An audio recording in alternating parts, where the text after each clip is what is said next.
Spectrum's a charity based in Cornwall. We work locally and all throughout the UK and also overseas. We provide residential and domiciliary care for people with autism. The idea of Spectrum's support and care is to give the person-centred approach to ensure that they have the control and have the ability to live fulfilled lives within our community.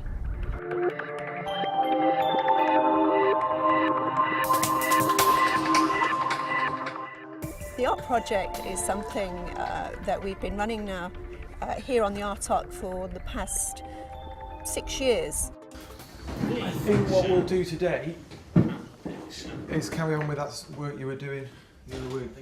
It's not about therapy, this is about giving people the experience of using art to communicate and not using the challenging behaviour that would normally be present. So I really like this bit here that you did. Yeah. Could you maybe,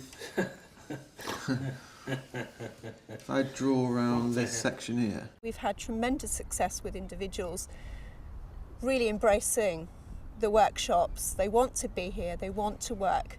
Giving them the opportunity to do this is really broadening their horizons and giving them skills they wouldn't normally have access to. Well, you think of autism and art and suddenly think Stephen Wiltshire and George Widener, and you think, great, well, let's go and find a genius to work with. Very naive on my part. You know, sometimes, you know, the success was, you know, a person picking up a pen. You know, you could wrestle for half an hour or an hour and you're just about to give in, and then suddenly out pops the hand and out pops the pen, and suddenly they're drawing this wonderful picture and you think, okay, well, that's a success. The art workshops take place here at this school, Three Bridges, and on our art arc, which is moored in the Penryn River. The workshops are really important because it allows people with autism to have relationships with people who aren't paid to be with them. Quite often when people are in residential support, most of the people that are dealing with them are paid. Our artists aren't paid, they come as volunteers. So what we need to do is look at an individual's profile, how autism affects them, and tailor the workshops to meet their needs. So if somebody has a sensory perception difficulty and they really like to play with clay, then we would do the workshops around that. The other thing is that we get a glimpse into the mind of somebody with autism by what they produce, and that's really, really interesting. Well, it's kind of, I mean, even this stuff, although it's not pretty, it's still just as interesting. Yeah. And it's kind of a great illustration of what he's thinking about, really. Paul does notice everything as wherever we drive anywhere or wherever we're walking anywhere. I label everything in exactly the same way in my head. You know, if I've got a car and I'll have the make of the car, it's something that I've done since I was a kid. Oh, no. It's our Citroen.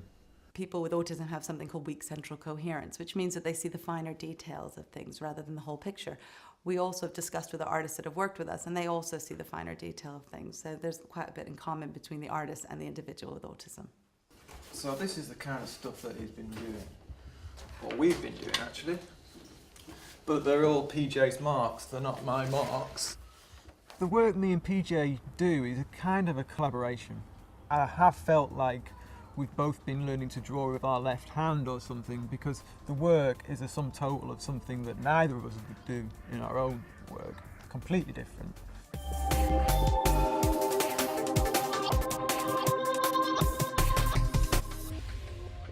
We want to hold the art auction to raise more funds to keep the art project running. It's really vitally important that we expand the project to build a centre of excellence, a one-stop shop for families and individuals who experience autism, to be able to offer diagnosis, advice and support on how you work with your child.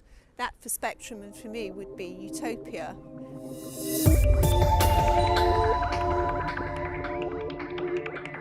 I think it's more than important that people donate. I think it's essential that people donate, because the situation is, with funding as it's going, the support for these type of projects is only going to get worse.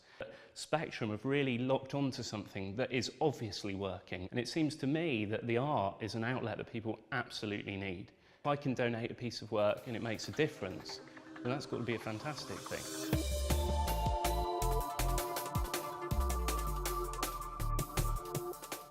cuts will have profound effect on individuals with autism. A lot of these individuals may end up skirting the law and being in prison services, but also in secure environments.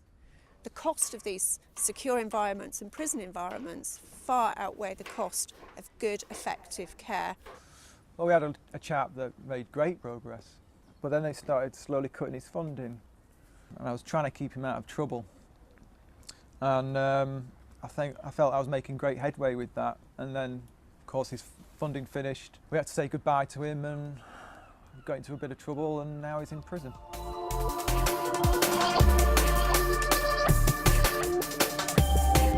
A lot of guys in care have come from places that weren't ideal, and they certainly don't want to go back to those sort of places. Some service users, when they eat their dinners, it's a huge rush to wolf down as much as possible, because in the past they've been in services where it's literally been a fight to get the dinner, and whoever's strongest and the quickest ate, and whoever wasn't didn't eat. Without the funding, it could well go back to the institutions again, where everyone eats at the same time, everyone goes to bed at the same time, everyone gets up at the same time. There's a real need for everybody to work together to ensure that good care is afforded and offered to all.